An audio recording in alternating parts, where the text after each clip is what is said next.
يا ابني، الجزء اللي فوق ده مش بتاعنا، احنا ما بنلبسوش. انا بحبه.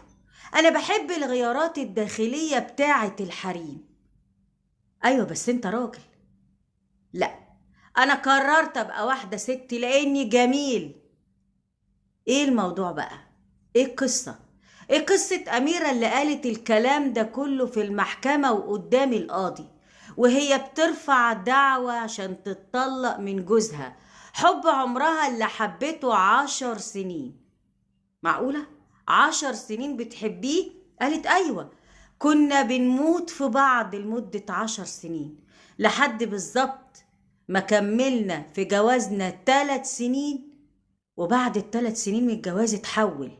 قعدت احبه 7 سنين قبل ما اتجوزه، و3 سنين جواز يبقى 10 سنين. كنا مقطعين بعض في الخلاط. وبعدين انا دلوقتي بعد 10 سنين حب واقفة قدام القاضي بقول له عايزة اتطلق. ايوه ليه؟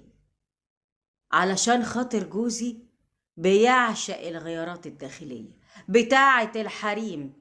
جوزي فجأة بقى يحط روج ويقف قدام مراية ويقول أنا جميلة مش أنا جميل. جوزي بقى يعمل علاقات مع الرجالة، ولما أسأله وأقول له إيه ده يقول هتجوزه. استغربت جدا. عشت معاه شهر عسل من اللي بيتكتبوا في العمر. كان راجل بمعنى الكلمة. خلفت منه ولدين وكنت بحبه جنون ولازلت لحد ما شفت اللي حصل ده. فجأة لقيت جوزي الراجل الطول بعرض بيتغير ويفتح الدولاب ويروح محلات الحريمي ويشتري الأندرات ولغى بوكسرات، وابتدى يلبس لبس حريمي في البيت. أقول له إيه ده يقول لي مريح، ويحط روج ويقول لي أنا حلو. أنا حلوة قوي ولازم أبرز جمالي. ابتدى جوزي يحس إنه واحدة ست وصوته ناعم قوي واتغير. قلت له ايه ده انت لازم تروح تكشف. قال لي لا، انا مش هكشف. انا خلاص قررت اعمل عملية تحويل وابقى واحدة ست.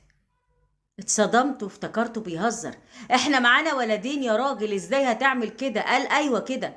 انا كلي انوثة. انا كلي انوثة ولازم ابقى ست واعيش حياتي، ما تدفنينيش معاكي.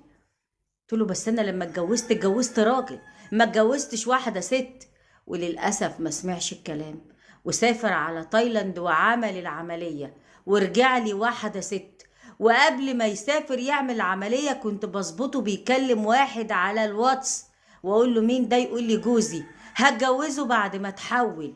انا وهو بنحب بعض جدا ولازم نتجوز. تتجوز ايه انت؟ طب وولادك؟ طب اعمل ايه؟ خفت على ولادي وجريت ارفع قضية الخلع، وما بقيتش عارفة اقول لهم انا ابوكوا ولا امكوا. فكرني بمسرحية محمد صبحي لما كان في عفريت وصحي لقى نفسه راجل والعيال فاكرين ابوهم، لكن طلع امهم. ولا انا ابوك يا لا ده انا امك. فاكرين؟ طب ست زي دي لما تصحى الصبح تلاقي الراجل اللي كانت متجوزاه بقى ست وبيلبس هدومها واندراتها وكله كله كله كله كله، وبيحط روج وبيتزوق عشان ينزل يتجوز من واحد حبه. طب عيالها هتقول لهم ايه؟ الموضوع كبير. وكان لازم تعمل كده وتطلب الطلاق لما خافت على ولادها لا قدر الله يطلعوا زي ابوهم.